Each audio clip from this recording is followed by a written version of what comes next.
دوستو مسجد نبوی کو ڈیزائن کرنے والے انجینئر نے ایسا کون سا معجزہ دیکھا جس نے سب کو حیران کر دیا تھا؟ مسجد الحرام اور مسجد نبوی کو دوبارہ کیسے ڈیزائن کیا گیا تھا اور اس دوران کون سا معجزہ پیش آیا؟ اس ویڈیو کو اینڈ تک دیکھیے گا۔ دوستو آج مسجد الحرام اور مسجد نبوی جس ڈیزائن میں ہمارے سامنے ہیں، اس کو ڈیزائن کرنے والے کا نام محمد اسماعیل کمال تھا۔ وہ مصری انجینئر اور آرکیٹیکٹ تھا جس نے ظاہری دنیاوی بود و باز سے دور اور نامعلوم رہنے کو ترجیح دی۔ ڈاکٹر محمد کمال اسماعیل 1908 کو پیدا ہوئے اور 2008 میں ان کا انتقال ہوا۔ وہ مصر کی تاریخ میں ہائی اسکول سرٹیفکیٹ حاصل کرنے والے سب سے کم عمر شخص تھے، پھر رائل اسکول آف انجینئرنگ کا سب سے کم عمر طالب علم جس نے وہاں سے گریجویٹ ڈگری لی، پھر سب سے کم عمر شخص کہلایا جنہیں یورپ سے اسلامک فن و تعمیر کی 3 ڈگریاں لینے کا اعزاز حاصل ہے۔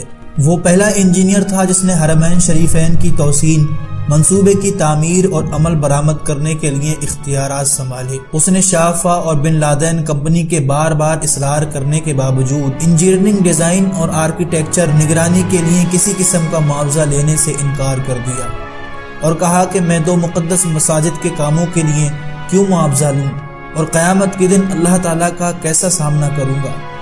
اب سوچئے دوستو کہ دنیا کے 2 مقدس مقامات کی دوبارہ تعمیر کا ذمہ جس شخص کو اللہ دے رہا تھا تو کیا وہ کوئی عام انسان ہوگا؟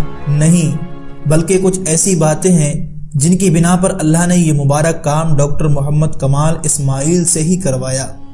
ڈاکٹر محمد کمال اسماعیل کا کہنا تھا کہ ان کی زندگی بہت کم رہ چکی ہے اور وہ اپنی بقایا زندگی ان دونوں مقدس مقامات کی خدمت میں گزارنا چاہتا ہے، اور اس کے لیے اسے کسی دنیاوی معاوضے کی ضرورت نہیں، بلکہ اس کا معاوضہ اسے اللہ دے گا۔ اس بات میں دوستو کوئی شک نہیں تھا کہ اللہ نے اس کو اس مبارک کام کے لیے ہی چنا تھا۔ ان کی عمر اسی سال تھی جب انہوں نے مسجد الحرام اور مسجد نبوی کی تعمیر اور ڈیزائن کے کانٹریکٹ پر سائن کیے۔ اس کے بعد وہ مرتے دم تک عبادت الہی میں مصروف رہا اور دنیا اور میڈیا کی نظروں سے دور ہٹ کر گمنام رہ کر حرمین شریفین کی خدمت کی۔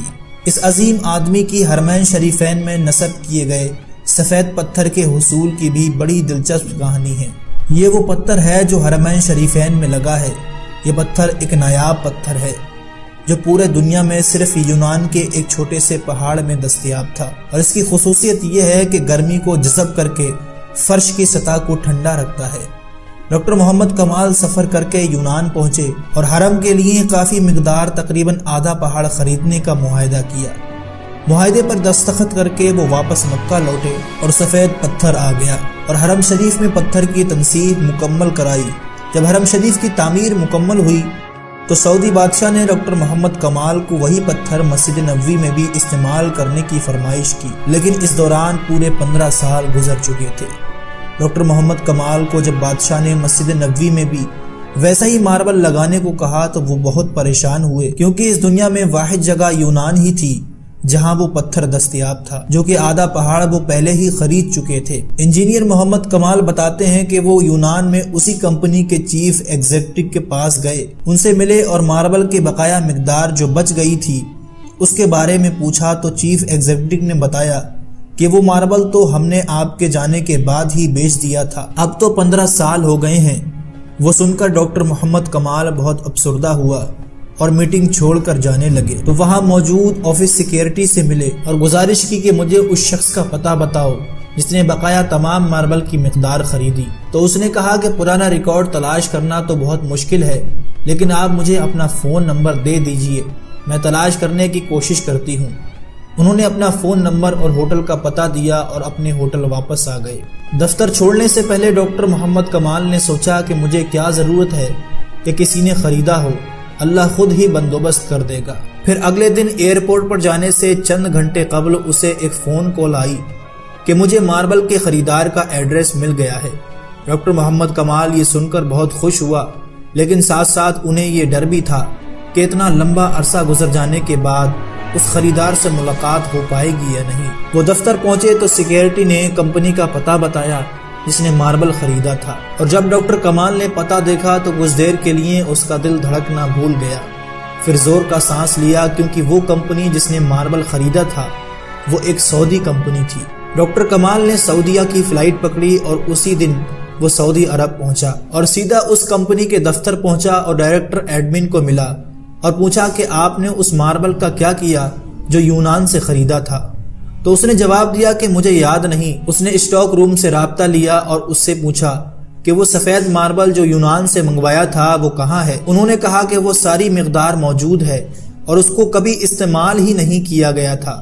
یہ سب سن کر ڈاکٹر محمد کمال ایک بچے کی طرح رونے لگا اور کمپنی کے مالک کو پوری کہانی سنائی۔ اس نے کمپنی کے مالک کو بلینک چیک دیا اور کہا کہ اس میں جتنی رقم بھرنی ہو بھر لو اور ماربل کی تمام مقدار میرے حوالے کر دو۔ جب کمپنی کے مالک کو پتا چلا کہ یہ تمام ماربل ہمارے پیارے نبی حضرت محمد صلی اللہ علیہ وسلم کی مسجد نبوی میں استعمال ہونے جا رہا ہے تو اس نے کہا کہ 1 ریال بھی نہیں لوں گا۔ اللہ نے یہ ماربل مجھ سے خریدوایا اور پھر میں بھول گیا۔ اس کا مطلب یہی تھا کہ یہ ماربل مسجد نبوی میں ہی استعمال ہونا تھا۔ یہ وہ مسجد نبوی ہے جس کی تعمیر حضرت محمد صلی اللہ علیہ وسلم نے خود اپنے مبارک ہاتھوں سے کی تھی۔ یہ وہ جگہ ہے جہاں آپ صلی اللہ علیہ وسلم کی اونٹنی رکی تھی۔ یہ وہ جگہ ہے جس کی ایک ایک اینٹ خلفائے راشدین حضرت ابو بکر اور حضرت عمر نے اپنے ہاتھوں سے رکھی تھی۔ وہ کتنے خوش قسمت لوگ ہیں جن کو اللہ نے اپنے 2 مقدس مقامات کی تعمیر کے لیے چنا، جہاں تمام اختلافات بھلا کر دنیا بھر کے تمام مسلمان کے دل ایک ہو جاتے ہیں، جہاں دنیا بھر سے ہزاروں مسلمان ہر سال اپنے ایمان کی مضبوطی کے لیے آتے ہیں۔